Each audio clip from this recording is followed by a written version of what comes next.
I see you and you see me.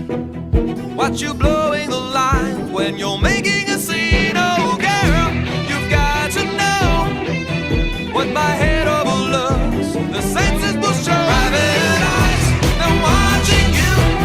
They see your every move. Private eyes, they're watching you. Private eyes, watching you. Hello! Bonjour! Welcome to episode 10. Is that right? 10. That's Spanish for 10. 10 is French. You know, there's another language where it's D's. D's. Nuts! Oh! Got him! Bow! Got you. I'm peeking a lot. Yeah, like me when you take a shower. A little audio humor for you there, listeners. We are episode 10 of LMNOP. We didn't even get to that part because we were so excited about saying D's nuts. Yeah, we have to say it again because I have a bit. Okay, also, if you hear some crunching and munching in the background, that's Balto. He's crunching on his bone, and no, we will not make him move.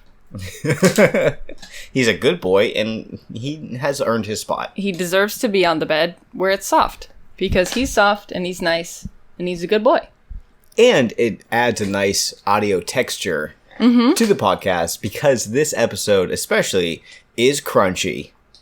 It's crunchy? I don't know what that means, but... Oh, okay. I thought maybe you had a pun. No. All right. So you are listening to episode 10 of LMNOP, the podcast about the best show on television, Elementary. Last Man Standing.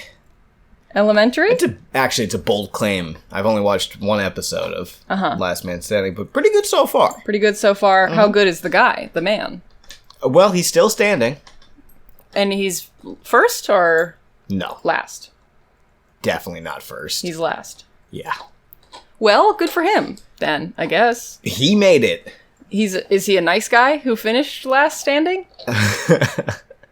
He hasn't had much interaction with other people, so it's hard to gauge. Oh, yeah. Yeah. Because he's the last man on Earth. Yeah. Wait. He does do a lot of stuff that I would do if no one else was around, like crash into big pyramids of canned soup in the supermarket. Hell yeah. I do that anyway. There's people around all the time, and they yell at me, and they say mean things to me when I'm just trying to live my truth and have fun. As someone that used to work in a grocery store, fuck you. Is it called Last Man Standing, or is it called The Last Man on Earth? That's a great point. Probably on Earth. Well, but he is standing. So maybe the show is named wrong. Yeah. You were right just now to call it that. Actually, Last Man Standing is the name of my new game show, where I just get a bunch of people and then I punch them. And You hit them with big foam bats. Yeah. See who can last. They can't hit back, though. Previously on Last Man Standing, everybody got kind of annoyed at Alec. You're not even hitting me hard enough to knock me over. You're just being annoying. Donk. Well, so this episode of LMNOP is about Elementary, the television show. Yeah. And the episode of Elementary that we watched was also the 10th episode Correct. of season 1, called the Leviathan. Spoilers. The killer turns out to be the Leviathan. It's a biblical episode. Yeah, you don't think it's a spoiler till you get to the end, and then it turns out, oops. It's like, actually, they've been really hiding the lead with this one, with Elementary. It's actually a supernatural fantasy world that Sherlock Holmes inhabits. Yeah, he happens to be in it, but... It's not his world. No. It's not any of ours. What is a Leviathan? All I know is that Leviathan are like the main bad guy in season 10 of Supernatural. And they're like the darkness, you know? Oh, the darkness. The darkness. Bad evil. Bad, no good. Very interesting. Leviathan are cops.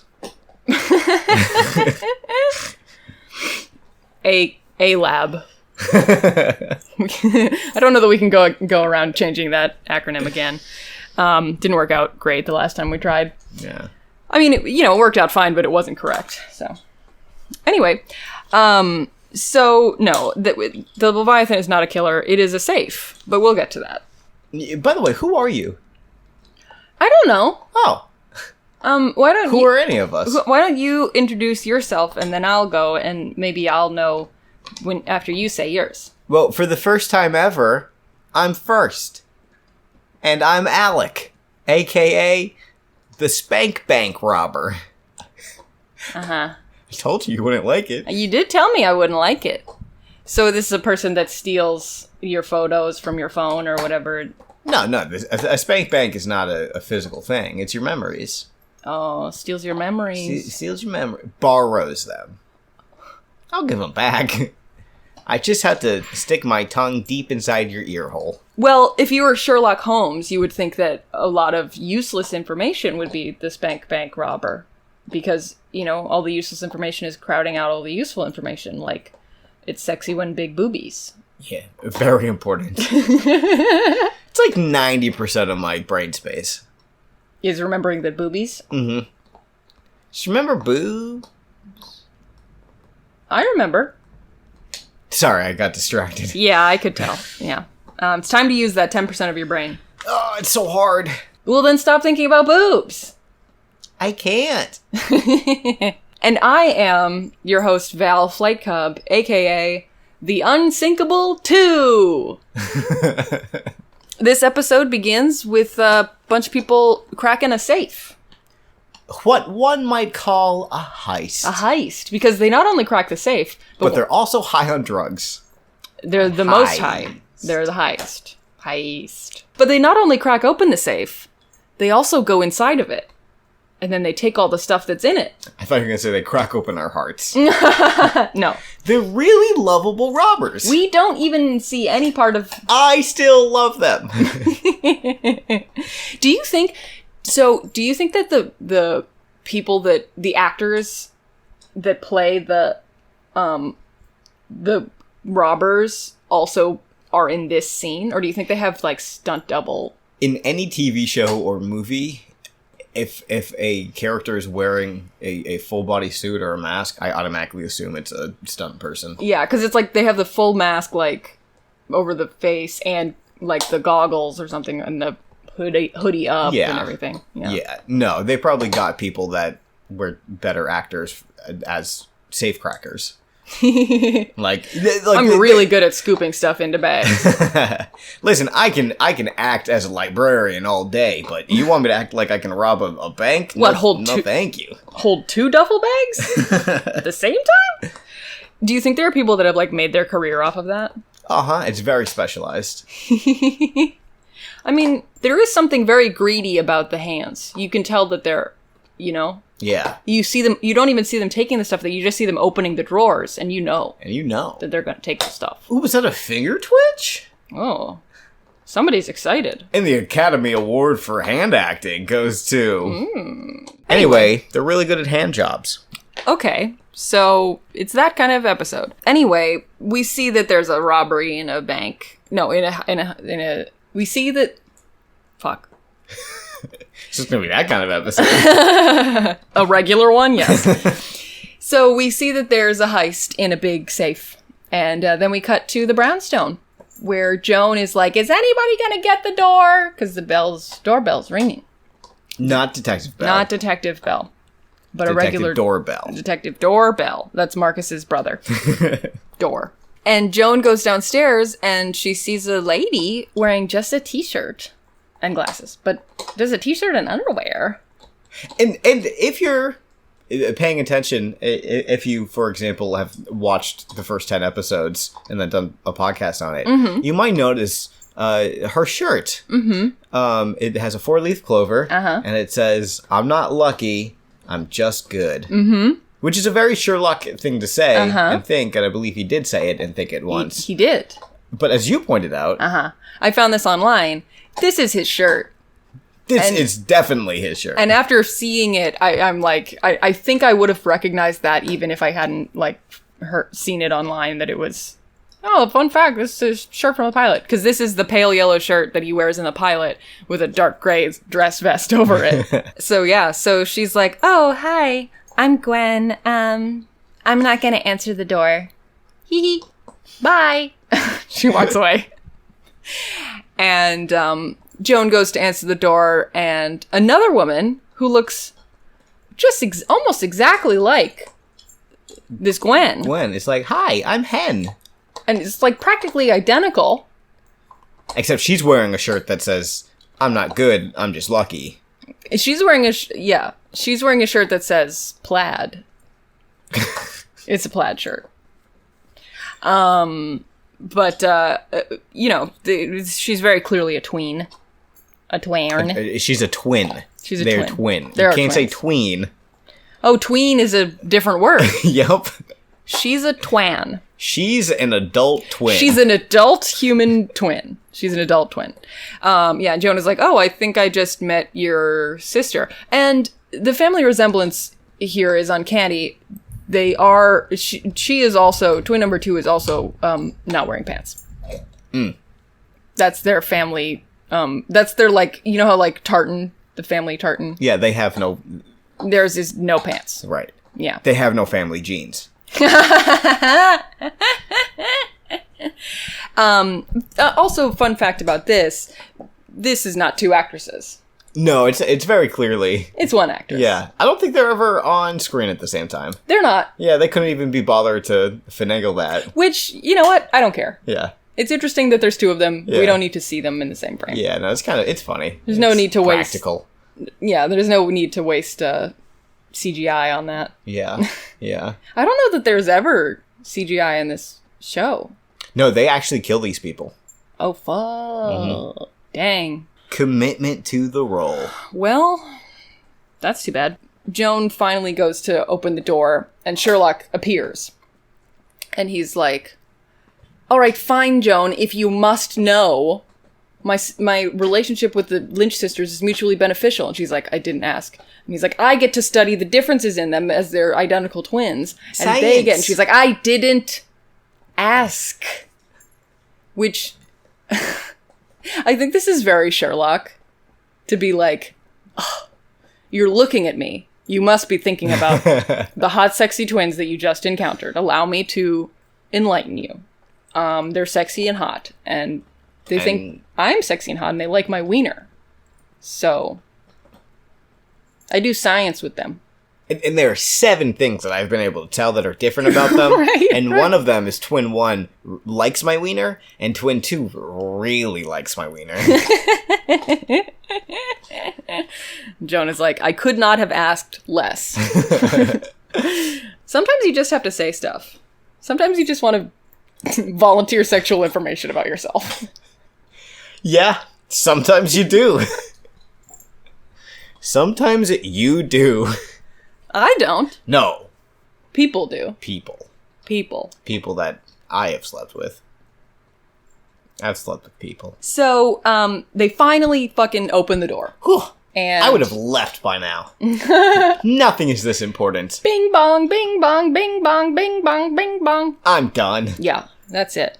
I'll do that many, however many that was, but I'm not doing any more than that. And the guy that's at the door is like, hello, is Sherlock Holmes here? I was told by a mutual acquaintance that he would be. That I might have to try a few times. He has a voice like that. He does. Yeah. He was referred to Sherlock by an associate of his in London. Which is actually, if you know the books, a reference to the Safecracker. Huh? Yeah, the Safecracker. He's one of Sherlock's friends in London. And he goes around and he's like, I'm gonna crack your safe. Is that real? No. Oh. Well, something that is real. That is the London is a cheeky reference to the fact that Sherlock used to live in London. Just like Harry Potter and Prince Charles. Uh-huh. Wow. And Alex from City Girls Make Do. Too many Alexes. I don't even know if she listens to this podcast. But shout out to her if she does. She better now. Oh, she's the one with the British accent. Yes. Gotcha. Mm-hmm. That's where she gets it. It's from watching so much Elementary. So this guy is from Casterly Rock Security, who They're the creators of the giant safe that we saw get cracked into, obviously. The Leviathan. And as Sherlock is talking to him about the safe and everything, the two sisters, like, one by one leave and say bye to Sherlock. And I just, like, I don't know why, I just think it's really cute the way he's, like, the first one is like, bye, Sherlock. And he, like, blows her a little kiss, like, silently. And then the other one is like, bye, Sherlock. And he salutes her. It's cute. I don't know. I wonder if he was like, he didn't want to be boring and do the same thing twice, or like he knows one of them, you know, is like to have kisses blown. Twin 2 likes to be called the captain. She's in charge. There's a semen joke to be made, but yeah, not by me. Listeners, it's up to you. Send in your semen jokes to @LMNOP Oddcast on Twitter. It's just cast. It's not oddcast. Oh. LMNOP cast. I know things. I really should have made it podcast, but I didn't. Well. It's my fault. It's alright. Oh well. If we don't get any semen jokes on Twitter, we'll know why. So anyway, I'm sorry. The owner of LMNOP Oddcast is gonna be like, why is my inbox filled with... I don't think that there is one. I think we could have gotten that, and I just didn't. It's not too late. Yeah. There is... Don't send it to @LMNOP, because that is someone, and I don't know what it is. They make alphabet soup. Oh. It's middling quality. Get it? No, please explain. It's the middle of the alphabet. Oh! So Sherlock is in the kitchen talking to this guy about the Leviathan. Because he's like, this safe was cracked once before by these 4 people. But this was once in a lifetime. They were Top tier. the only 4 people that could ever do it. The best. The best. And Sherlock is like, well, you called your safe impregnable, and then within the year it was cracked, so you're stupid. Well done, Mr. Titanic. Yeah. And the guy is like, no. These are the only 4 people that could have done it. So there must be a 5th one out there, because they're all in jail now. There must be a 5th one out there that, you know, is running around with the recipe of how to crack the Leviathan, and that's the only way. That's the only way. No one else is going to figure out if you throw salt and pepper at this thing. It just opens wide open. Yeah. Crack it like an egg. Yeah. Make a seasoned omelet if you're white. That's seasoning for white people. Yeah. It's the good stuff. Spicy omelet. Spicy. Don't put too much pepper in, though. Oh. You don't want it too hot. Yeah. Don't go crazy. I'll occasionally throw in some cinnamon to my scrambled eggs. The 3rd seasoning. Yeah. The 4th seasoning is winter.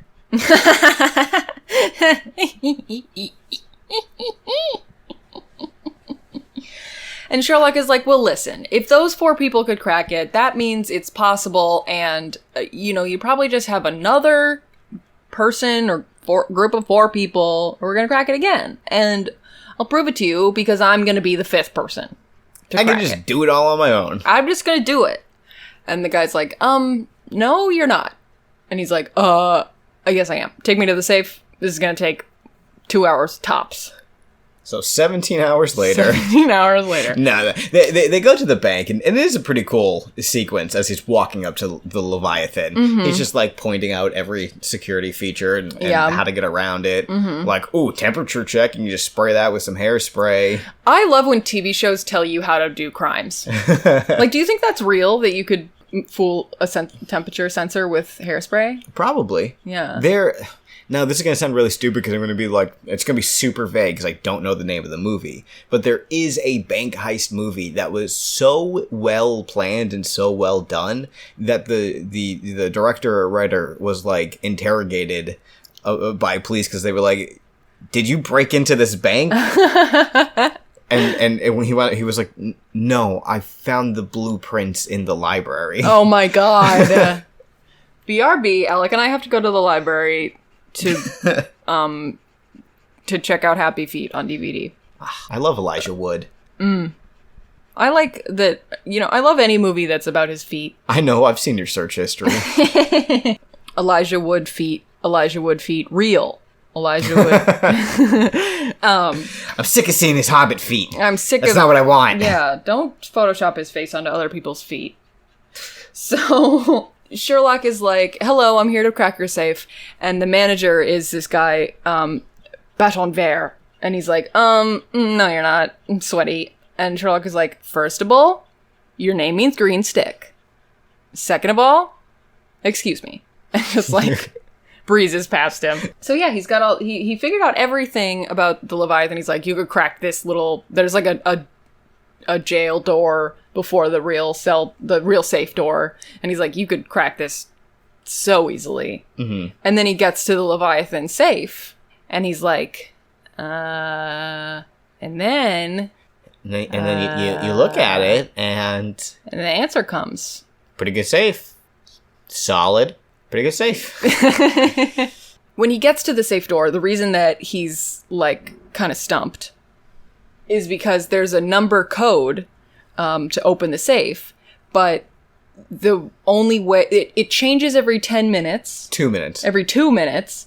And the only person that has the key, like, is the owner who is in Switzerland at the time. Mm-hmm. And he has the key fob on him at all times that has the number changing. So there was no way to get the password from anybody. Nope. Apparently there's no possible way to just guess the code. Because it's random. Because it's completely random. Mm-hmm. You can't pick the door of the safe because the key is like a foot long. Mm-hmm. Yeah, and the pins are weighted. Yeah. So Sherlock is like, all right, well, I will simply sit here until I figure it out. And then a day goes by. And Joan comes in and she's like, hey, you said you were going to be 2 hours? Are you okay? And Sherlock is like, great question. No. And I've not been able to melt the Leviathan down with my mind. No. So that was my last. Still waiting for my lasers to grow in, apparently. Baton Vert comes back in and he's like, can you guys leave? And Sherlock is like, no, green stick, fuck off. Do you want us to figure this out or not? Huh? Green stick, stop being such a mean prick. And it's any second now. I'm gonna figure it out. Yeah. So you friggin' young tree, you'd be terrible firewood. Yeah. I bet you still have sap in you, huh? Oh, you sappy boy. We just got a notification on our phones, and I thought it was our delivery food, but it's not. It's just our friend being friendly to us and what a disappointment. Talking to us. Friendship. Ugh. Does not sustain me. You're not a tofu cube. Well, no. No. She's not. No. So Joan stays there with Sherlock and falls asleep because he spends so much time just staring at this wall, essentially. Yeah. And she's able to fall asleep because she's comfortable there. She feels safe.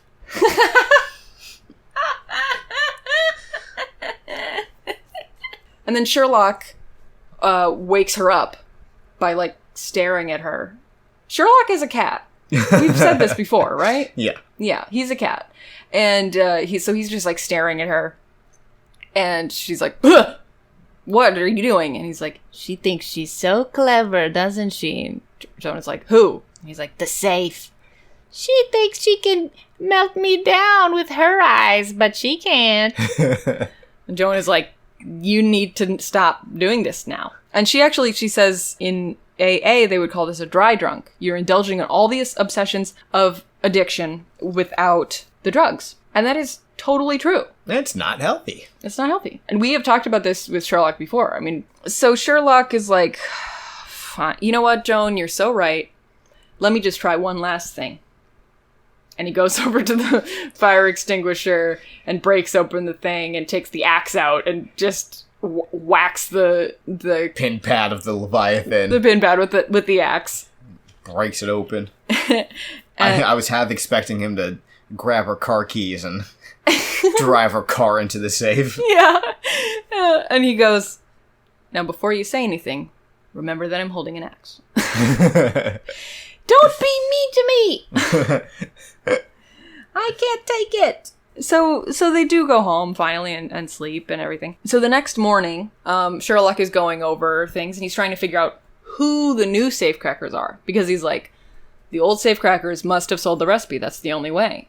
And Jonah's like, oh, since you couldn't crack it, that must mean that those 4 guys are the only people that could crack it because you're the smartest guy in the world. And he's like, yeah, I'm the smartest guy in the world. Yeah. And this is where Jonah's like, hey, did you give the Leviathan people my cell phone number? And he's like, yeah, I didn't want them calling me. Yeah, I broke their favorite toy. Yeah. They're probably upset. I don't want them calling me about it. It's definitely going to cost millions of dollars to fix that. Please excuse our pad thai breath. Please excuse our dear Aunt Sally. So we just went and got food delivered and then we ate it and now we're back. So if it seems like, we're less irritated or less funny, that's why. You got a podcast hungry. Mm-hmm. You got to be hungry for it. Not really. Humor only comes from a lack of something. Uh-huh. A lack of food, a lack of, self-worth. Parental love. Yeah. The normal things that nobody has. So where we were before we got food delivered was Sherlock was saying that there must be some way that the original team leaked their recipe or something, because once you've eliminated the impossible, whatever remains, however improbable, must be the truth. He invented that. What a good line. Mm-hmm. And Jonah's like, the impossible being that somebody else could crack it and you aren't also able to crack it. The impossible being you're not the smartest man alive. Yeah. And he's like, yeah. Yes. Have you met me? Yes. He's like, I've met a lot of people, and they've all been dum-dums. Even you, Watson. You're stupid. I like you as a friend, but don't try and say you're smarter than me. Because you're not. Oh, you're a doctor? Oh. Like, I couldn't be a doctor if I wanted to be. I can diagnose cardio infarction on a site. What was the thing, the girl with the toe thing? Oh, endocrinitis. Endocrinitis. The mitochondria is the powerhouse of the cell. Maybe you're the smartest guy in the world. Maybe. You're the smartest guy in this room. Till Balto comes in. So yeah, nice little shout out to old school Sherlock. With the once you've eliminated the impossible. Yeah. Blah, blah, blah, blah. But we'll never hear that again. Probably not. And Sherlock is like, wait, you're going to brunch with your mom? You look like you're going to a job interview. You must really still want to impress her. And Joan is like, bye. Because he's right. Of course. So they go to brunch. And the mom is like, Joan, you don't get to order. I've ordered for us already. We're going to get whatever's freshest. Great. Which is the way to go, really. Thanks, Mom. Yeah. I mean, I guess, but I would rather the waiter said, like, it's all fresh. Okay. Well, this is a wonderful fantasy world that you live in. Yeah. But they're living in the real world. Where fish deliveries are on different days. Mm-hmm. Haddock on Tuesday. Why do you say these things like you know them? I do! Do you deliver haddock? No, I worked in a fish market for like 2.5 years. Uh-huh. No, I didn't. I'm lying. I'm sorry. You had me! I know. I had to tell you before. I got in too deep. I was gonna ask you other questions about fish markets! I know! But then it was gonna get fishy when I didn't know all the answers. Is the newspaper real that they wrap the fish in? No! It's all fictitious news. Fish news. For short. I can't believe you didn't really work in a fish market. I'm sorry. Well, it's okay because I did work in a fish market. Really? For 3.5 years. Wow. I believe you. I once smelled like I worked in a fish market. I lied! I know. I lied. I was Ubering, and I picked up a guy from Redacted Supermarkets, and he worked in the fish department. And then you drove him around in your car. Yep. And he fish stunk. And then the next person I picked up, I was like, I'm so sorry. I've been driving around with all the windows down for as long as I could. I hope it doesn't smell like fish in here. Oh, no. And they were like, oh, it does. You get a 1 star. Yeah, that was my last night Ubering. Wow. Rip. What was your score on Uber? Honestly, like 4.8. It's probably hard. I mean, well, you were a good driver. I was a good driver, but also like my first week, I drove this lady and I missed the exit. Mm-hmm. And she gave me like a 3-star or whatever. Ugh. And then I didn't Uber like 200 trips a day. Mm-hmm. And so it was actually, I got tons of 5 stars, but it mathematically, it's difficult to raise it. Mm. So I was happy-ish with my 4.8, but I knew I could have been a 4.9. You're a 5 in my eyes. Out of 10. Thanks, Babby. Yeah. No. No. I was kidding. I would imagine most drivers have close to... I don't know. I've never seen an Uber driver with under 4, but I guess they don't get to drive after... Yeah, exactly. Once it gets under Uber 4. kills you if you drop below a 4-star. You don't get to do anything if you drop below 4. You just... It's stressful. Well, yeah. Why do you think people spend thousands of dollars on snacks and waters to mints, give iPhone to you chargers, ungrateful apes? I'm a very grateful ape. That's why I kept so many bananas in my car. So Joan is at brunch with her mom. Right. At the fish market. And the mom says, "Oh, I got a call from your brother. He's coming by tomorrow for dinner and you're going to have dinner with us." What? And Joan is like, No, I can't because I have a sober charge that I have to watch all the time. I can't just leave him. And the mom's like, "Yes, you can. Just find another babysitter for him." Yeah. She's like, wow, the disrespect. Wow. I don't need a baby. He needs a trained nanny. Yeah. She's not a babysitter. She's an adult sitter. Yeah, thank you very much. Sometimes we stand. Yeah. Mom. I'm an adult stander. Sometimes I jog. So the mom is like, "You might think you're not coming, but you are. Because you never see your brother, and I'm your mom, and you have to. Please." And Joan gets a call from Sherlock, and he's like, "You can have brunch, but after brunch, you're going to meet me at Sing-Sing." So, and Joan's on the phone, and she's like, "What do you mean I have to meet you at Sing-Sing?" And she, like, makes eye contact with her mom, and she's like shakes her head like, "He's not there." Like, he's not in Sing-Sing. No, we're going to Sing-Sing. Yeah, we're just for fun. Yeah. And the mom was like, "The jail?" The karaoke bar? Sing-Sing is... Get your dance moves out of here. We only sing here. Sing-Sing is the name of my karaoke bar. Good one. Thanks. Sing-Sing is what happens when you walk into Nook's Cranny and you ask them what their favorite DreamWorks animation film is. Sing! Sing! Sing! Oh, Timothy and Tomothy. So, after brunch, Joan and Sherlock are at Sing-Sing, the karaoke bar, where a man has been imprisoned. He got a really good lawyer. Or a really bad one. Depending on how he feels about karaoke. Yeah. Yeah. It's a good point. So they're talking to him, and he's like, "Why do you think that I would tell you my safe-cracking recipe after I didn't say anything during the trial, when people in the trial could have gotten me, reduced sentence or better jail time or in a different karaoke bar with better singers?" Sherlock's like, "Well, we're here. So you must be open to it. You invited us. You said yes to the invitation." Yeah. And he's like, "Shit, that's a good point." You have a good point. Please continue. So Sherlock's offer for this guy is, he doesn't say it, but he offers the guy an opportunity to be one of his irregulars, which we'll learn more about later. But basically, this consultant consults other consultants. Oh, damn. And he's like, "You can be somebody that I talk to when I have questions about safecracking, and it'll, use your brain, which you never get to do at jail." At jail?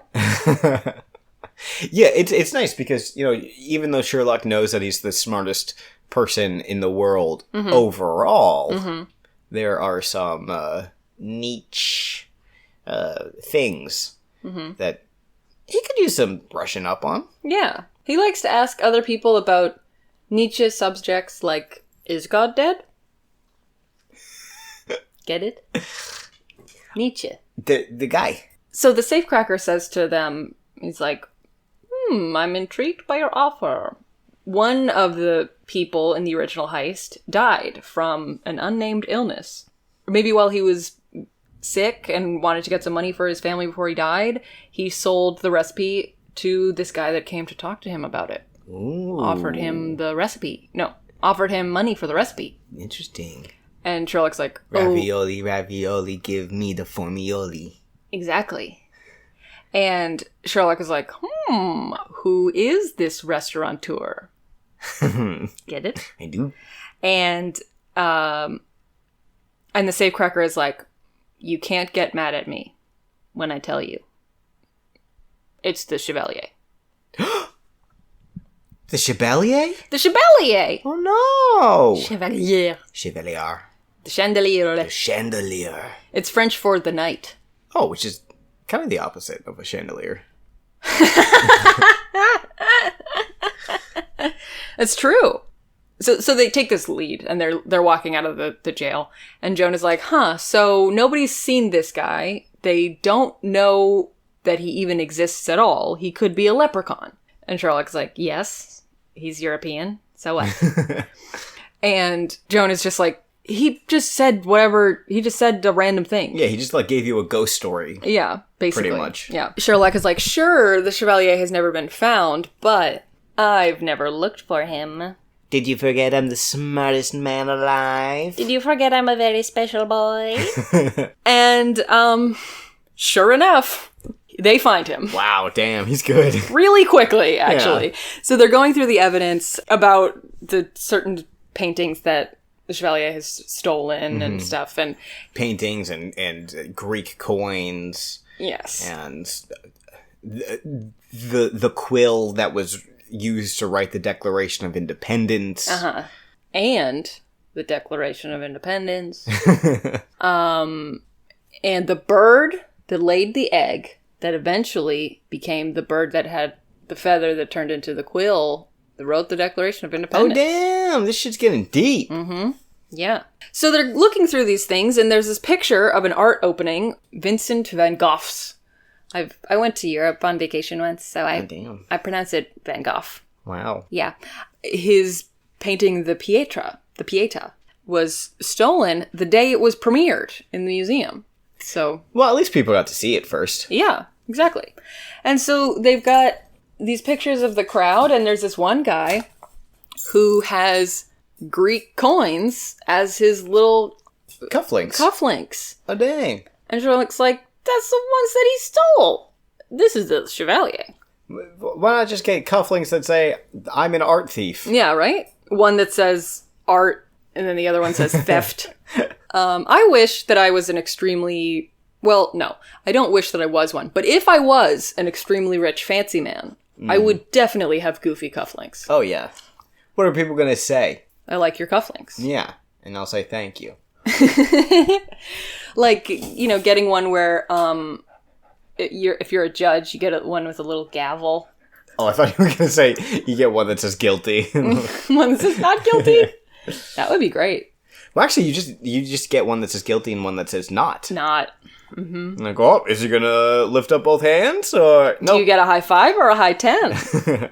Are you getting a high 5 to 25? I mean, cufflinks are like the earrings for straight cis men Yeah, who are fancy. yeah. It's like their little place to express themselves. Not everyone takes that opportunity, but that's fine. Oh, I'm a straight male. I can't dye my hair fancy colors. Nope. I can't wear earrings. Nope. I'm wearing a toe ring, but no one's gonna see it.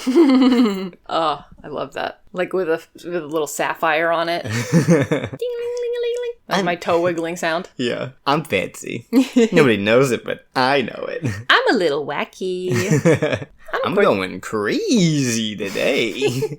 2 toe rings on the same toe. I'm Oh, quirky. damn, dude, you really toeing the line. Yeah. I like to say I didn't toe him. No. I told you so. Hey, nailed it. Hey! This is a joint effort. I'm getting less feet and more just anatomical. Ligaments. Yeah, if you think about it. Babby, I don't know how to tell you this, but your breath stinks. Could you use a ligament? Why don't you ligament my balls? So the guy in the photo with the cufflinks expressing himself via toe ring is Peter Kent. And Sherlock is like, yeah, Le Chevalier might be a leprechaun, but Peter Kent is in the phone book. Let me just pull up my phone book app on my cell phone. Because who the fuck has a phone book anymore? And they go to this guy's house. And the only Peter Kent in New York. yeah.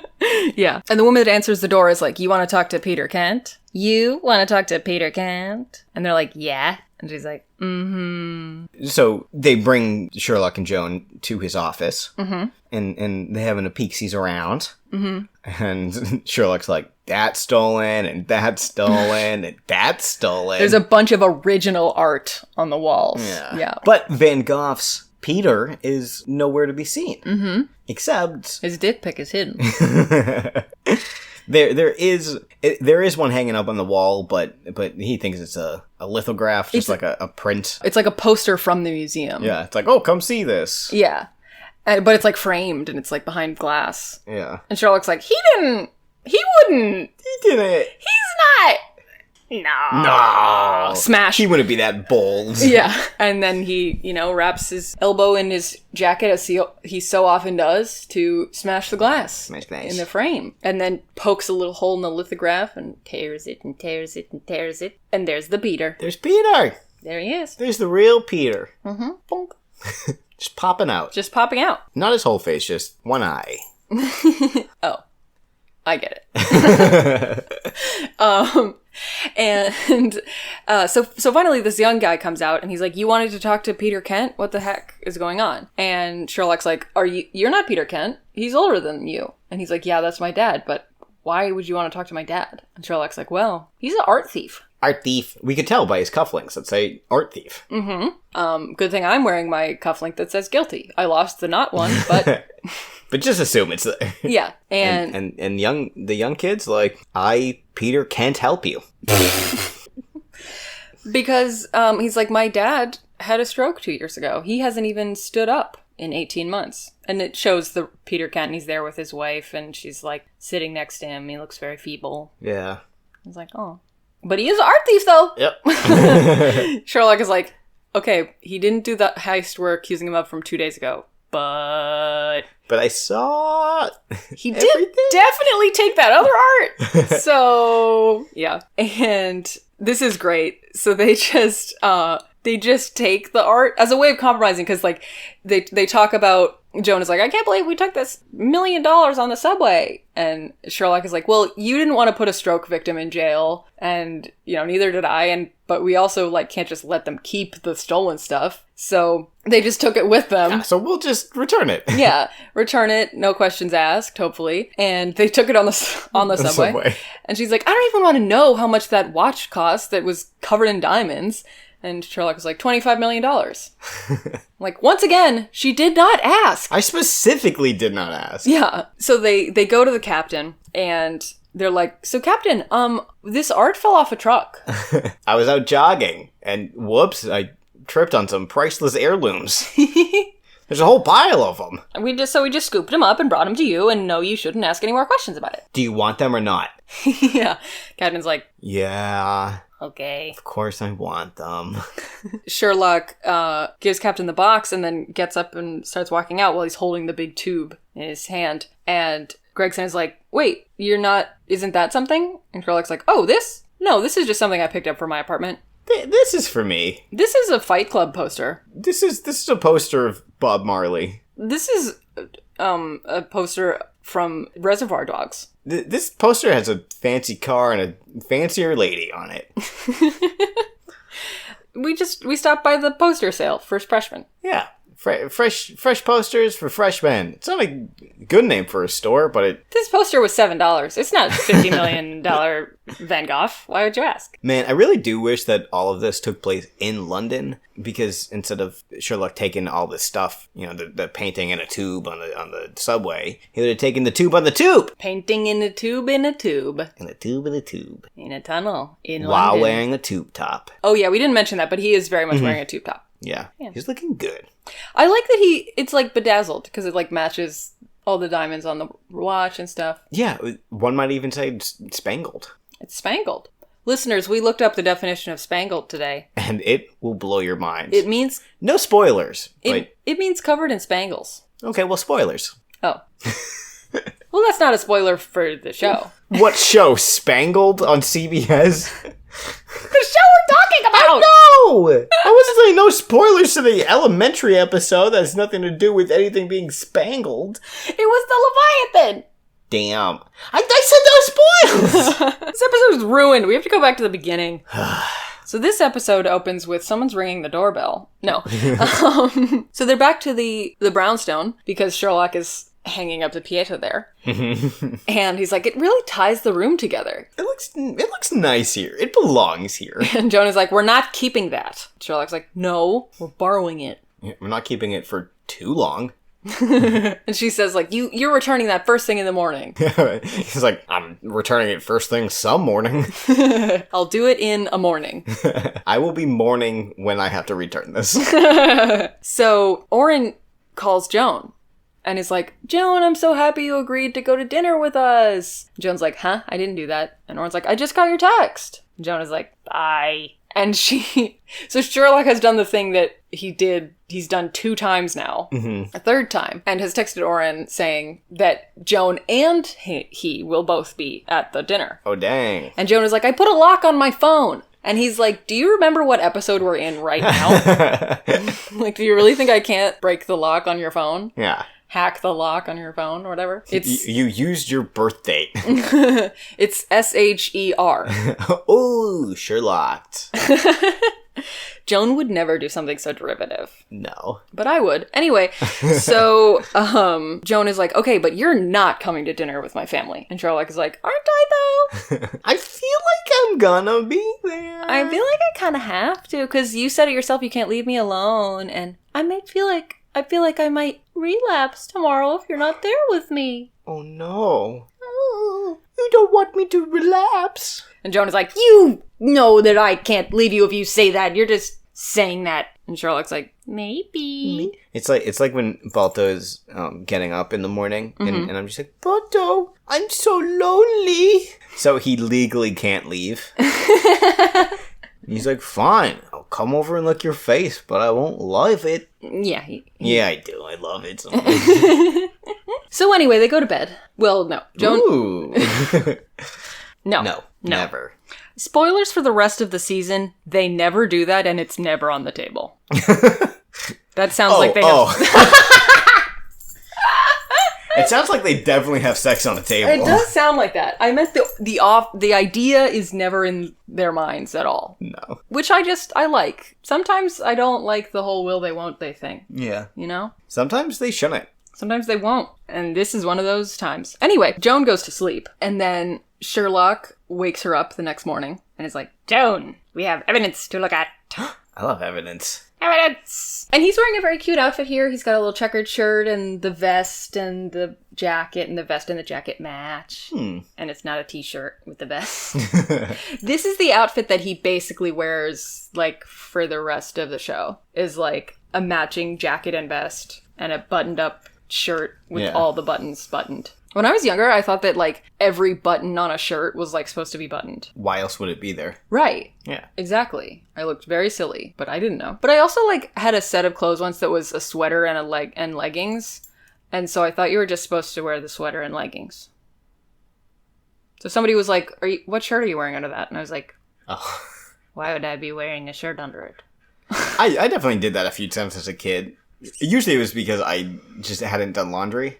And so I was out of shirts. So I was like, I can just wear a sweatshirt. Yeah. And I remember like getting wicked hot after lunch. And Oh I'm like, no. Well, can't do anything about this. You know what's hilarious is I, in high school, showered so frequently that I showered every day. And I remember the one day that I didn't shower and I wore a sweatshirt because I felt gross. Mm-hmm.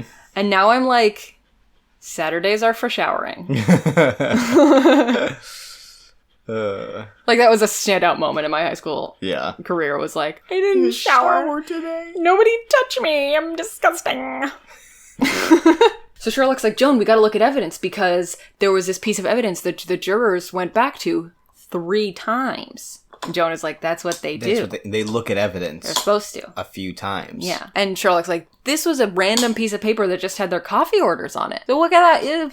That's gotta mean something, because once you hear that they were all in the same room together ordering coffee, that's all the evidence you need that they were conspirators. Yeah. Why would you need to look at the receipt again? Maybe their latte orders are secret passcodes.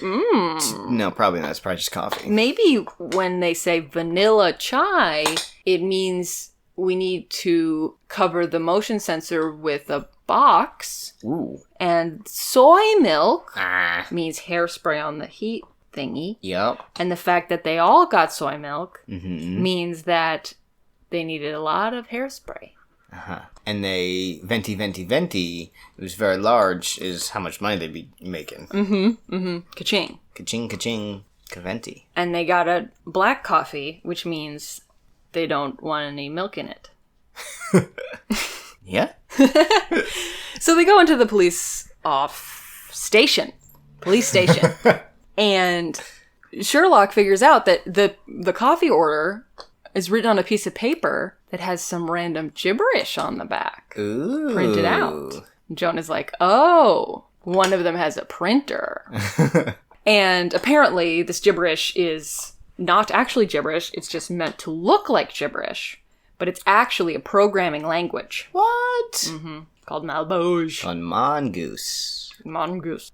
And Sherlock is like, so one of them must have recognized the mongoose and wanted to look at the evidence again. One of the jurors recognized this. One of the jurors. That's why they brought it back 3 times. Yes.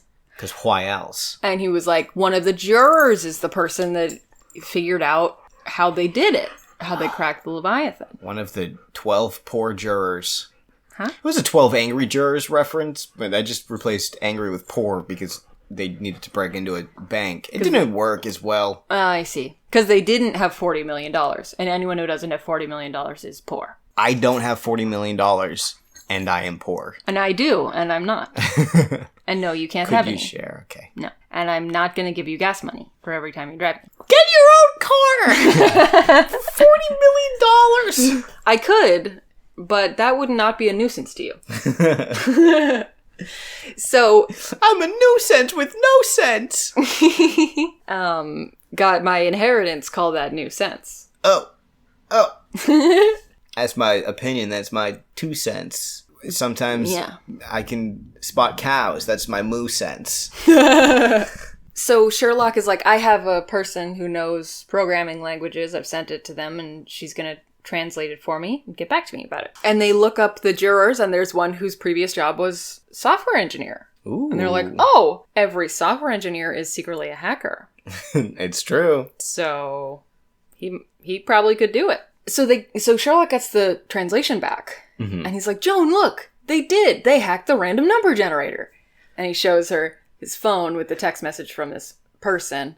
That's just something like equation. Yeah. And she's like, that does not say They hacked. what you just said. Yeah.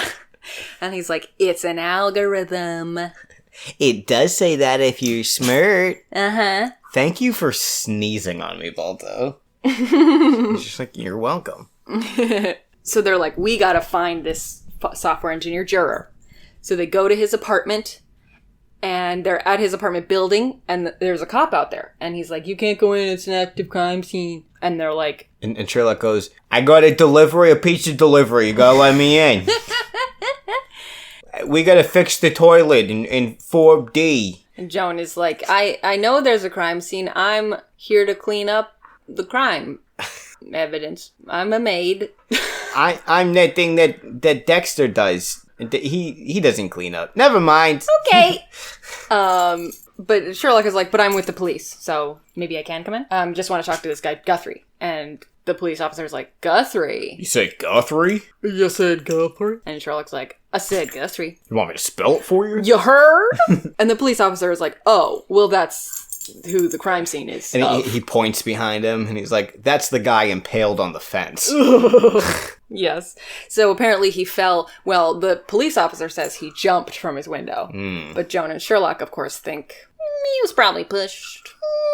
A chipmunk probably startled him, and another chipmunk tripped him, and he probably slipped off. Yeah, and a third chipmunk swung like Tarzan and kicked his head. So they go up to Guthrie's apartment, and I guess they figure it out really quick, and they call the captain, and he comes in, because by the time the captain is there, Sherlock is all done with his homework, and he's playing piano. And he plays for like a while with Captain there, and then he stops. He's like, now to reveal what we have found. Now that I'm done showing off. Yeah. Do you think Johnny Lee Miller is playing the piano? I think so. I think Johnny Lee Miller's just wicked talented. I think so too. Yeah. He's good at accents. He's good at face acting and regular acting and playing piano. If I think he can play the piano just as well as he plays with my heartstrings. Very well. Very well. He's good at looking cute. Mm-hmm. He's good at getting his head shaved. Yup. We'll find that out later in the season. Not this season, sorry. We'll find that out later in the series. Ooh. He's good at... making friends over the course of 7 years. Very slowly. Very slowly, but surely. But Sherlocky. He does make friends very Sherlockly. He does. So now that the captain is there, Sherlock says, the people on the scene originally thought it was a suicide, but Joan and I found blood evidence and we examined it very carefully. And it looks like it was a high impact splash. I don't remember the word, but that was not a drip. That was blood splattering out of somebody. And he's like, so we think this is from, the attacker or maybe Guthrie. And he's like, we also found where the diamonds were held. What? Because that safe had a bunch of uncut diamonds in it. Mm-hmm. Uncut gems. 2019 Adam Sandler. Mm-hmm. Yeah. Yeah. So this guy has some decorative vases that have decorative rocks in them. Would you ever have these in your home? When I see these, I just think of Nanny's house in Florida, which she just has jars filled with seashells. Seashells. Mm-hmm. So it's a thing people do. People do it. I feel like it's an older person thing. Like, I feel like older people also sometimes have like dishes full of fake candy. Like glass. That was the thing Nanny had. I guess it's just Nanny it collects jars of things and plates of fake candies. That's just... like made of glass.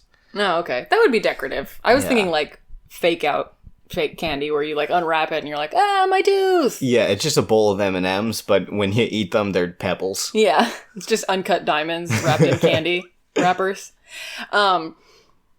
Yeah, I would never have these because I know that I would knock it over and rocks would go everywhere. Oh, yeah. And then I would clean them up and there would be one that would still be on the floor under the fridge or whatever. Mm. Or I know that maybe even I wouldn't knock it over. Balto would knock it over. Balto would definitely knock it over. He would be like, oh, this game where you have to knock over the cylinder as much as possible. Yeah, and not only is it just like a thing filled with rocks, each cylinder is filled with 3 different colors of rocks, and they're placed nicely, so every time you knock it over, you then gotta separate all the pieces, which, it's kind of fun when you start a Legos build or IKEA, but when it's the 8th time this week... And it's little pebbles. And they're pebbles, it's not fun. No. So... As you just said, each cylinder has 3 layers of colored rocks, except one of the cylinders only has 2 layers. And there's like a gap at the top to pour cream in, And Sherlock is like, they probably put the uncut diamonds in this cylinder, hid it in plain sight. Whoa. Made it look like it's just rocks. Because uncut diamonds just kind of look like clear rocks. Not even that clear. Kind of foggy and cube-like. Cube? Yeah. They were kind of boxy. Okay. And he's like, but, the person that killed Guthrie was probably in a hurry, so check this shit out. And he dumps the cylinder out. He tips it over. He doesn't throw them. Yeah. Like gambling dice or something. He picks it up and throws it against the wall. Yeah. Stones go everywhere. And in the pile that he's tipped out, there's one very clear-ish. Cube-ish. Rock. Sure, cubish. Yeah, there's a rock in there, and he's like, this is probably... And Marcus is like, so you're saying that's, And Captain goes, uncut diamond! Get CSU in here! Something like that. I like that the Captain... Get Jared in here. And every kill begins with K. Hey! And I like that the Captain, is so often like, whoa, Sherlock is right. Yeah. I mean, sometimes he's like, if he's wrong, then he's wrong, and I want to know he's wrong. But so now it's a murder investigation. It's not just a gravity situation. Uh-huh. And Joan is like, okay, well, it's 6:00. We gotta go to get ready for dinner. And Sherlock is like, Joan, this is a murder investigation. I don't have time for dinner. I'm probably going to be really fixated on this. You should go without me. And then Joan gets to dinner and Sherlock's already there with her parents. And he's like, and that's when I said, that's not a horse. That's my wife. And Sherlock's like, oh, Joan, you're finally here. Hi. I've been telling your family all about you and how great you are. What? And my job also. And so he's like, yeah, my work is interesting, and Joan is actually quite a promising detective in her own right. And Joan's like, no. Stop it. I'm not a detective. I'm a sober companion. It's just interesting. I just like what you do. And I want to be one. What? No. And then Sherlock says some really nice stuff. He says, she practices a very unique specialty, your daughter. She rebuilds lives from the ground up. You can measure her success in careers restored. In my case, criminals caught and lives saved. And everyone's just like, oh, damn. I never thought of it like that. Joni kinda dope. Your job does mean something, Joan. You're not just a babysitter. Oh, you're not a useless sack of shit. And then still like your brother better. He's engaged, so he's gonna have grandbabies a lot sooner than you, Joan. And then Sherlock, just to bring home the idea that he is being fake normal. He's like, so what are we gonna order? I hear the rabbit is amazing. Sherlock's like, this is how humans talk, right? Yeah, he's like, I don't love to look at dead bodies, and I haven't memorized encyclopedic knowledge of anything. I'm a regular, normal guy. Mm-hmm. I like stuff like people and things. Food is good. It's good, and I like that I have to eat it every day. Multiple times a day. It's great. It's great. I don't try to maximize my meals every time so I can have fewer of them. And then in the car on the way home from dinner, there's a moment that I think I like even better. Which is Joan is like, I know you're just going to brush it off, but thank you for saying that to my family. And Sherlock is like, I was just saying what they wanted to hear, Joan. And Joan's like, I knew you were going to brush it off. Yeah. And it is sweet. It's like, Sherlock, you, one, didn't have to go. Mm-hmm. And two, did not have to say any of that. Mm-hmm. Since when the fuck do you care what other people want to hear? Yeah. He can't even come up with a convincing reason that he would have said it besides to be nice to Joan and make her life a little easier. Yeah. Because he likes her and they're friends. Yeah. And he says to her, like, listen, your family is conventional. I know you like to pretend that you're conventional, but you're not. You're weird like me. You want to be a detective. Just saying. He doesn't say that part, but he's like, we're alike. You also want to fuck twins. Joan is like, everyone wants to fuck twins. No. I mean, no. So I really like that I really like this angle that's been developing of Sherlock just like, okay, Joan, you're my sober companion. Wink. So now that they're also in the cab, Sherlock is like, I'm finding some interesting things on the dead guy's phone. And Joan is like, that's supposed to be an evidence. And he's like, well, it's right here in my hands. He's like, we have been over this. How many times does Sherlock just take something from evidence? Anytime he needs it. All the time. Yeah. I'll give it back after I catch the killer. You're welcome. Yeah. So, he's got this guy's got this note in his phone on his, like, notes app with 3 people's first names and their phone numbers. And Joan is like, oh, his fellow jurors. Maybe he just wanted to be friends with them. Wouldn't he just put them in his contacts at that point? Yeah, no, Joan. Yeah. That's what I was thinking the whole time. It's like, how sneaky really is this? It's like, oh, no one will find these. I don't want to put these numbers in my contacts because people will find them. Let me just put it in my notes section where no one will find. No one will find them unless they open my notes app. And they go to my note that I've titled Crime Numbers. Yeah. Yeah, can't you just... At some point, you should just write those down. Delete that note. Write that on a piece of paper with some gibberish on the back. So they connect those first names to 3 jurors. So the way that Joan learns that Sherlock has connected these 3 people is at 3 a.m., he's blaring opera. And she's like, turn it down! And he's like, no! And she, like, manually turns the crank and he, like, puts it back up with his remote. Yeah. And he's like, I'm basking! And she's like, bask silently. Bask not at 3 in the morning. Yeah.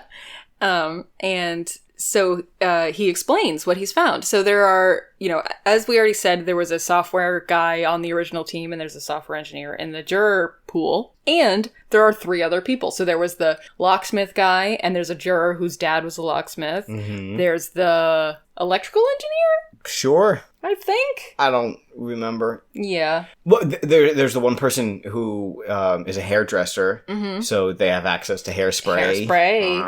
That's boxes. Yeah, exactly. And well, that was on the original team, and in the jury team, it's a hairspray salesman. Mm-hmm. So they've got the boxes that they ship in. Oh, damn! And the hairspray. Yeah, got it all. And there's one last person on the jury team that's Amelie, and they're like, she doesn't have any discernible thief skills. Yeah, Amelie Blue Twig or something. But her maiden name is Bâton Vert. Green Stick. Green Stick! Oh, that's mean sick. Oh, Stick. That's the inside man. What's brown and sticky? What? A green stick. Shit.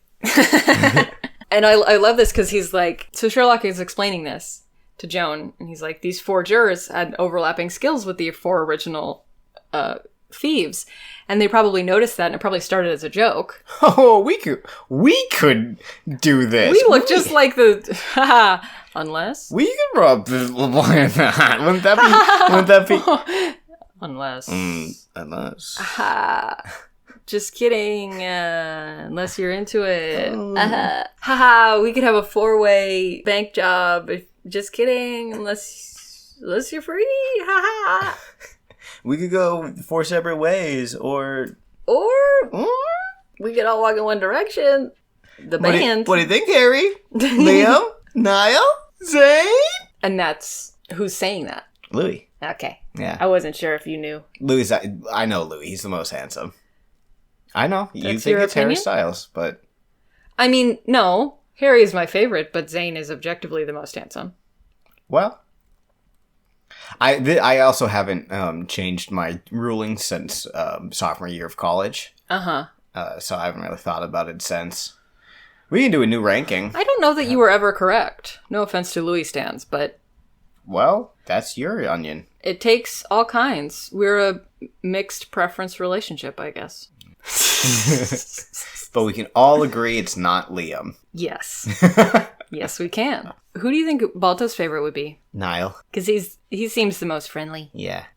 He's the shortest, the easiest to lick. Mm-hmm. Easiest to bowl over. So yeah, we have the same characteristics as the original safecracking team. Haha. Unless. So they get all the jurors back in the room, and they're all there except for 2 of them, who are both on the team that Sherlock has. The new heist. The new heist team. Mm-hmm. And one is dead because... Guthrie, he fell out the window. And then the other one is, like, missing. And they're like, maybe he's killing his teammates off. So they have the DNA blood evidence. They just need to match people's DNA to the blood DNA. That's how it works? Yep. So Sherlock is like, so if you could swab the inside of your mouth, that would be great. And then we can find the killer. I mean, if you're the killer, don't do it, because then we'll find you, but whatever. But if you're not the killer, then you have no reason not to. Mm-hmm. I hate the cops do that. Mm-hmm. You got nothing to hide. You got nothing to hide. You can strip down naked and show me your butthole. It's like, no, officer, I don't want to. Yeah. I'm busy. It's not because I'm ashamed of my butthole. No, you want to see butthole? You'll pay me $5.99 on OnlyFans. Uh-huh. For the premium package. Yeah. I only charge $2.99, but you're paying $5. Yeah. The special cop anti-discount. So there's this one guy that they're like, if it's not the guy that's missing, it's this guy. This Lopez guy. Locksmith man. And they're like, oh, Locksmith, you're like hesitant to give us your cheese quab. Ew. I don't want your cheese quab. I said what I said. And they're like, you don't have to. You know, if you're the killer, you don't have to. And he's like, I don't care. I'm not scared. Gives them his cheese quab. And... cheese on the cob. Balto would give his cheese quab, but he doesn't have a cheek. And they're like, haha, got him. But then, so they're like, okay, so wait, so he gave us his DNA. Maybe he's not the killer. Like, maybe he is, and he just didn't want to tip us off, but maybe he isn't, and that's why he's so confident to give the DNA. They are smart. They do send a tail after Lopez and Lady Greenstick. Mm-hmm. Yeah, just to be safe. Yeah. And they put out a bolo on this third missing member of the team. We can bring this up later, but when they find out that when they don't think it's Lopez, when the DNA comes back, and they're like, yeah, we'll just stop tailing him. Mm-hmm. I know they find him, like, right away. Yeah. Pretty quick. Mm-hmm. But, like, guy is still wanted for a fucking heist. That's a great point. Just because he didn't murder somebody doesn't mean you can just be like, hope he doesn't leave the country. I mean, they don't have anything on him. Yeah. Other than that. Yeah. It's a good point, though. Yeah. Because you'd want to tail him just in case he spends any of his money. Mm-hmm. He's like, do you take uncut diamonds? He's at McDonald's, and they're like, no. Yes. We take anything. He goes to, like, the shadiest looking cashier, and the cashier's like, no. Meet me in the parking lot. I'll give you some extra fries. Yeah. I'll overflow your fry packet. Oh, damn. That's called overstuffing in the business. I worked at a McDonald's. I know. And I never got shit for it. Yeah, because you didn't know me at the time. I don't want your excuses. And yet you never bring me fish. So they put out a bolo, and they put out a bolo for this last guy that they think is missing. What? And they put on a bolo tie. And the bolo was also on BOGO, so Sherlock and Joan both got one. Oh, That would be cute. Little coins, and one of them says best, and the other one says guilty. They didn't coordinate before they bought them. And so they go to this guy's house. What? I want, like, matching something with you now that says best guilty. I saw necklaces at claire's.com that said best cousins. No, it just said best cousin. But there were 2 of them. Like, it was a 2-pack. So, like, you're my best cousin. You're my best cousin.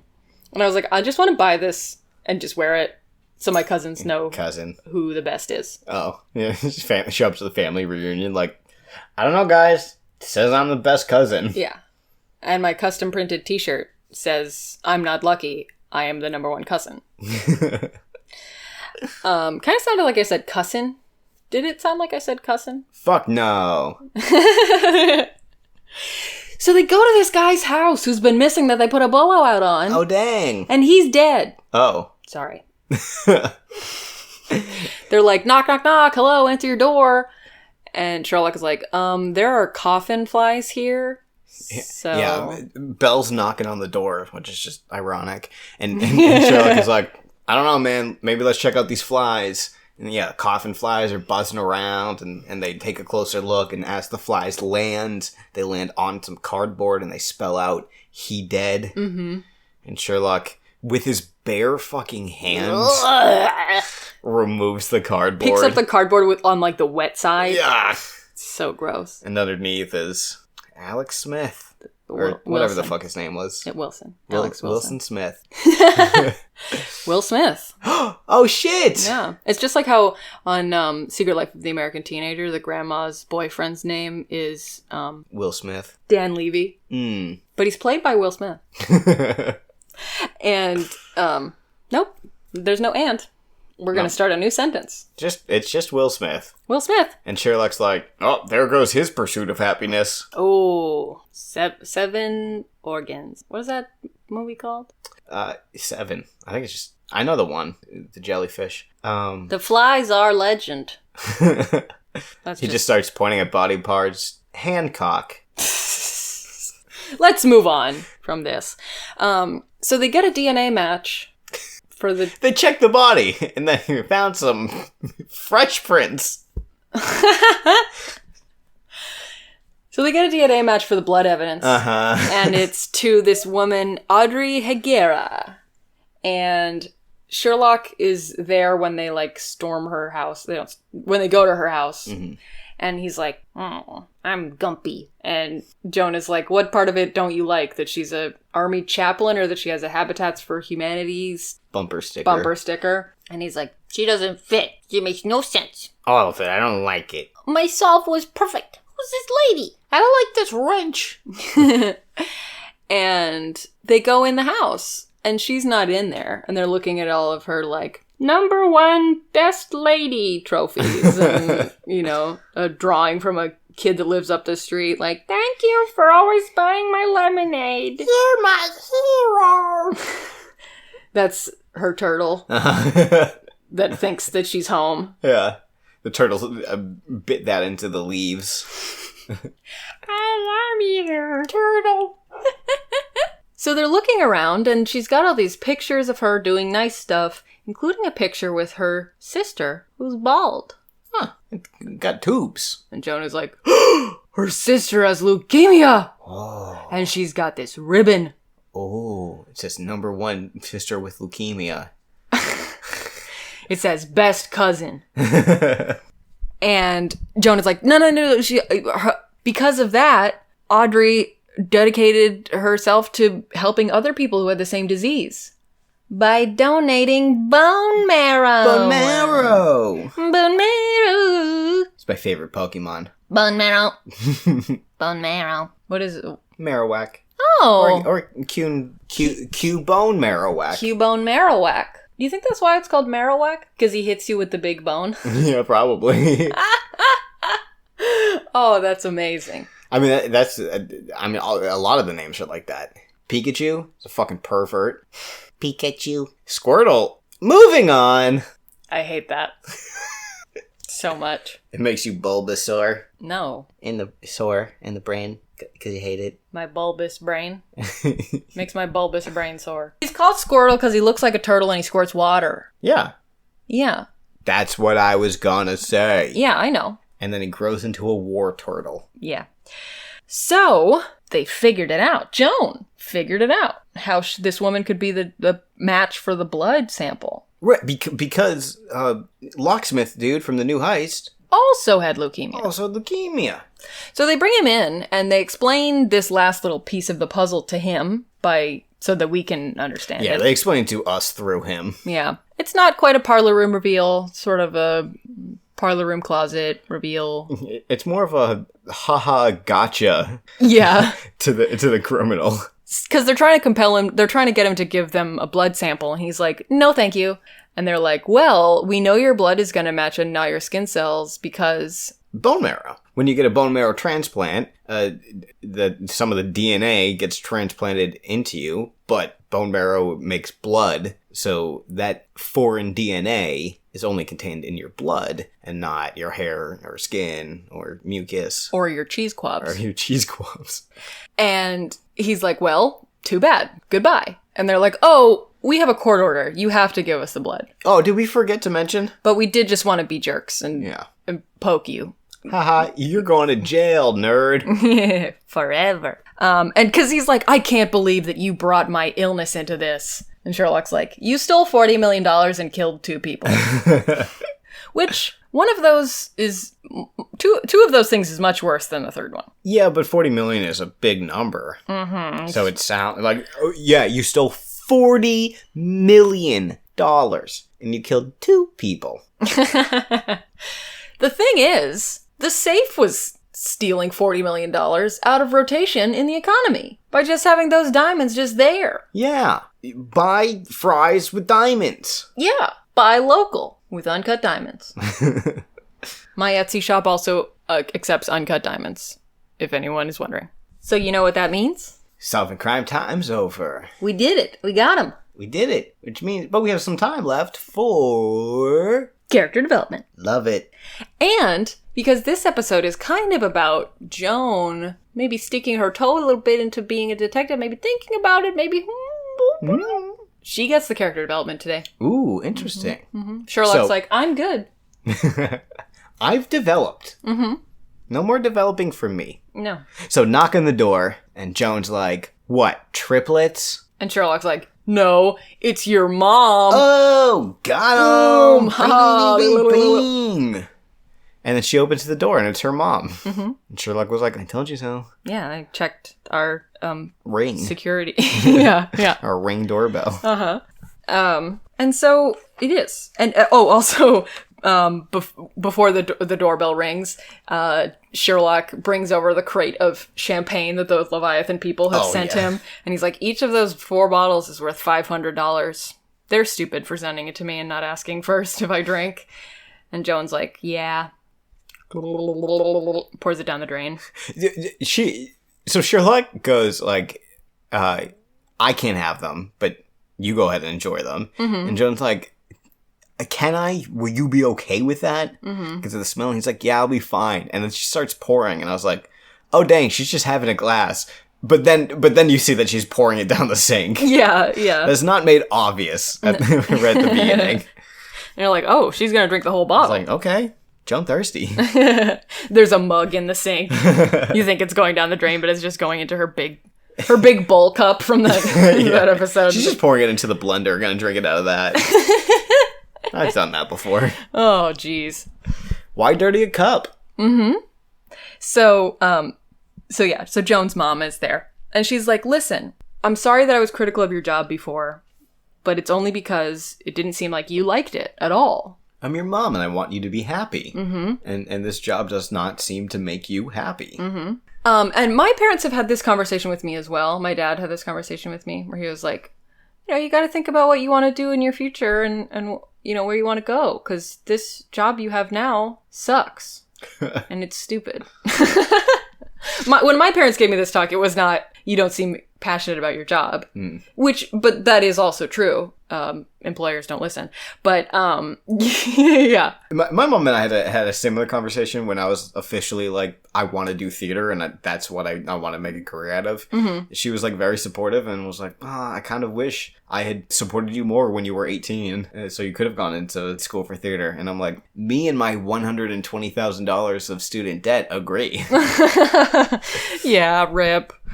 I wish Moreland Holmes was real and could give us $120,000. Why would he? Because I know his secret.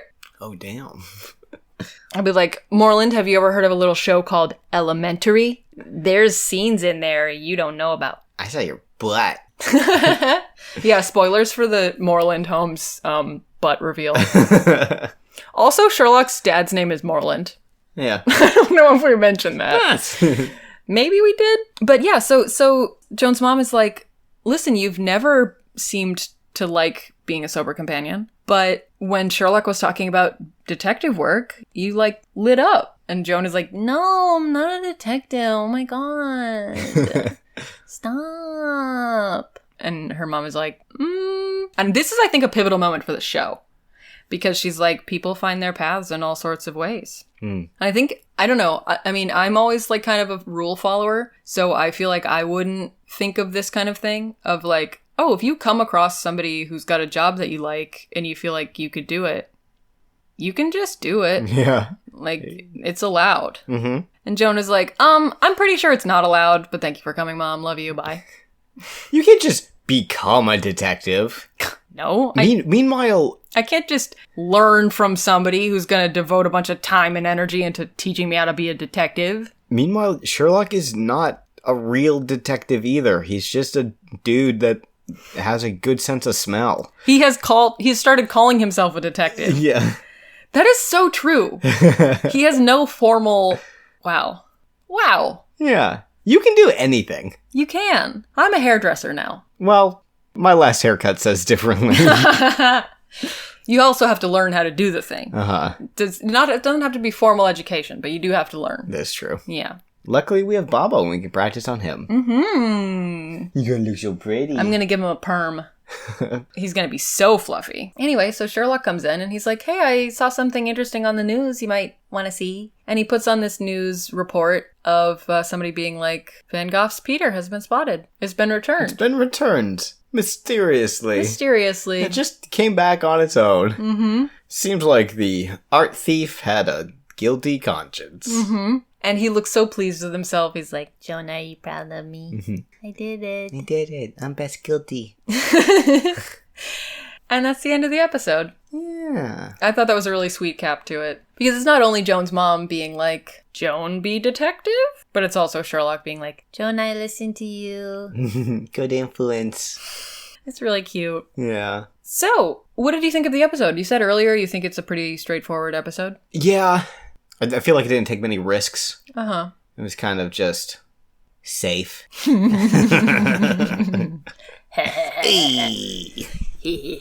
This is, but honestly, you setting up that pun earlier, yeah. I thought you were being normal. Mm-hmm. And so I started thinking about it. And like, this episode is very straightforward. Yeah. It's like, there's a mystery. They follow the clues. They solve it. Then sprinkled in with some Joan as detective and Sherlock helping her be detective. And sprinkled in with some Sherlock does sex. Yeah. With twins. It's not twins every time, but it was twins this time. Yeah, I like this episode. And I feel like a lot of Elementary is like this. Mm-hmm. It's just this structure. They do have the little steps towards friendship, little incremental doop doop doop. Yeah. And it's just kind of a mystery of the week. And I fucking love mysteries of the week, and I always hate when they become this like huge overarching plot confusing Yeah, like I'm really glad that Sherlock never has to save Manhattan. Yeah. And they do have some arcs that take longer. They have people that recur over seasons. Yeah, and stuff and like you that. know, there are obviously some crimes that are bigger in scale. Yeah. But never. It's not like Sherlock Holmes has to call in his Avenger buddies and yeah. And he never has to like untangle a conspiracy involving a lot of who knew the truth and what over the whole season. You know, It's not that kind of show. And it's successfully not that kind of show. I love this television show. Yeah. It's the best one. Good episode. Yeah. I liked it. Me too. Now, we have a listener question. From a listener? Mm-hmm. Damn. So if you have any questions for us about episodes of Elementary or Elementary, you can submit them at our Twitter at LMNOPcast on Twitter. Or just any questions about anything. Mm-hmm. We're really smart. Yeah.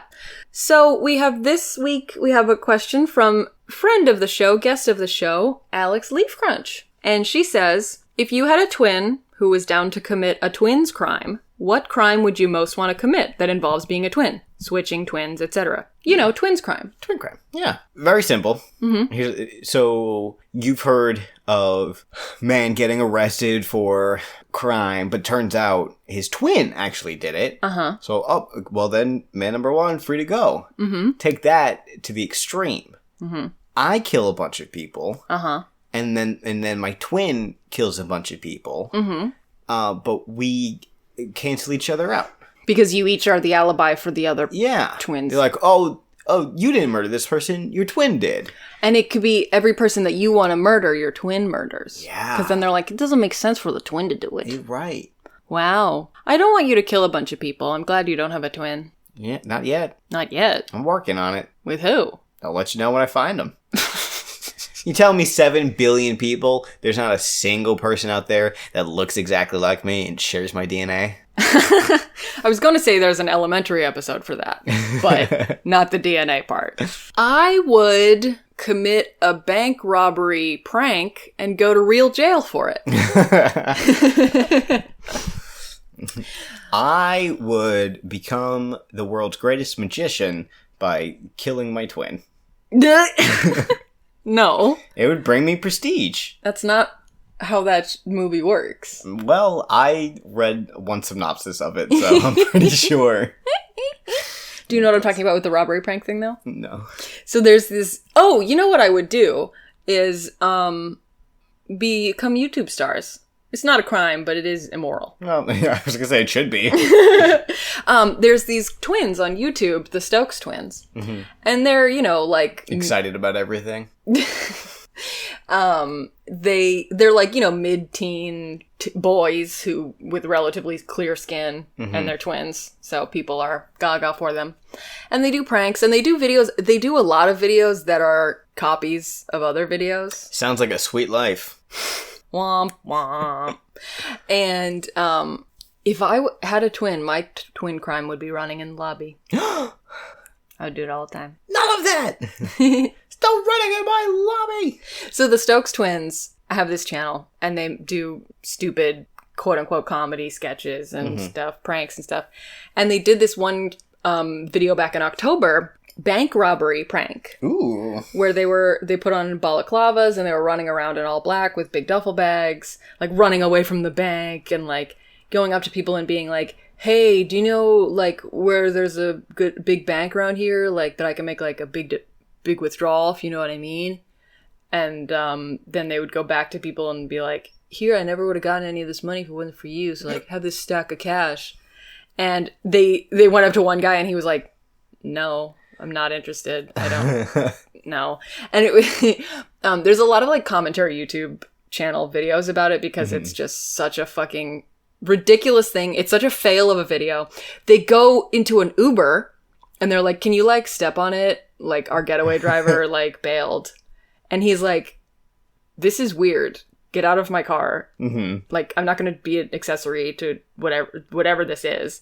And the Uber driver called the police on them. And then, like, got in trouble with the police himself. Like, because the police just came and were like, oh, so you were a getaway driver? Is that what you're saying? And they had the cops called on them a bunch. And this is all stuff that's in their video. They're, like, talking to people of, like, yeah, haha, like, people have been calling the police on us all day. Like, fucking duh. Yeah. Of course they were. What were you expecting? Yeah. And the cop comes and is like, this is the stupid thing. You shouldn't be doing this. And they're like, well, usually people know it's a prank, like, right away, because, like, we're twins, and, like... Yeah, we're twins wearing fucking ski masks. Right, yeah. It's real funny. And then they, like, talk to the police officer, and they're like, oh, yeah, thanks. And then they keep doing it. And they're like, so we've been doing this for, like, a couple days now, guys. That's honestly, like, the best footage we found, like, the best reactions we got from people. So stupid. So anyway, they're going to real jail. They got arrested for that. Or... yeah, I think they got arrested. Good. Yeah. And I'm sure that, they're millionaires. They won't actually get any jail time, but like, God, make good videos maybe? Yeah. Instead of bad ones. Yeah. So that's your YouTube drama update. I did a couple prank videos. One was called one was a tutoring prank. Okay. And so I would just go up to people and start tutoring them. Be like, hey, yeah, your friend Dave said you would meet me in the cafeteria, so I just figured we'd start chapter 9, get ready for this week's test. And I'm like, what? And I'm like, okay, so a circle's radius. And I just had like my friend's textbooks. I hadn't read any of them, and I just like open it up to random pages and just begin. That's such a good prank because it's stupid. Yeah.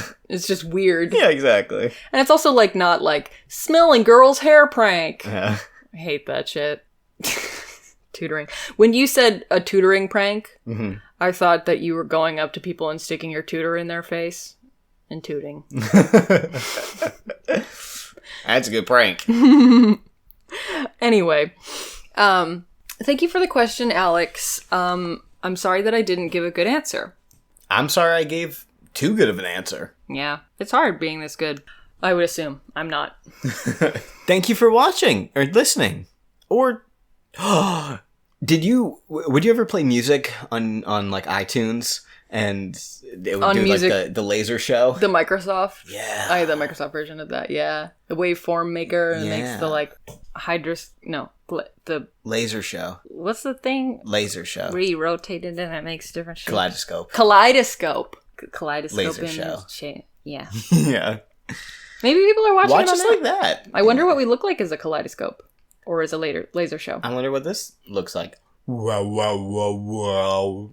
If you are watching us with the kaleidoscope or laser show or any other setting, feel free to take a screenshot and submit it on our Discord. Ooh. Our pinned tweet on twitter.com/elementopcast is a link to join our Discord, and we would love to have you. We want to see what your waveforms look like. we have as I mentioned previously, we have the grumpy Sherlock emoji and the proud Sherlock emoji. We also have Sherlock holding his bowl. And Sherlock holding his bowl closer. Yes. I tried to make it look like he's holding a bigger bowl, but it just looks like he's cheersing you with his bowl. So now that's what we do. We press big bowl to show respects. I respect big bowls. Yes. I am Val Flight Cub. You can find me on Twitter at FlightCubB. The second B in Flight Cub stands for a big bowl. And I'm Alec, and you can find me by first finding yourself. Oh. Thank you for listening. This marble will keep on rolling. Farewell. Guten Tag. Does that mean goodbye? I think it means good afternoon. Aloha. Shalom. L'chaim. See you later, chicken. It was a Reddit post where he was talking to like a 4-year-old and they were like, see you later, alligator. And of course the kid had never heard that before. So they were just like, see you later, chicken. One time in high school, I asked my friend what's shaken bacon, and he responded with, what's up, sausage? So, see you later, sausage.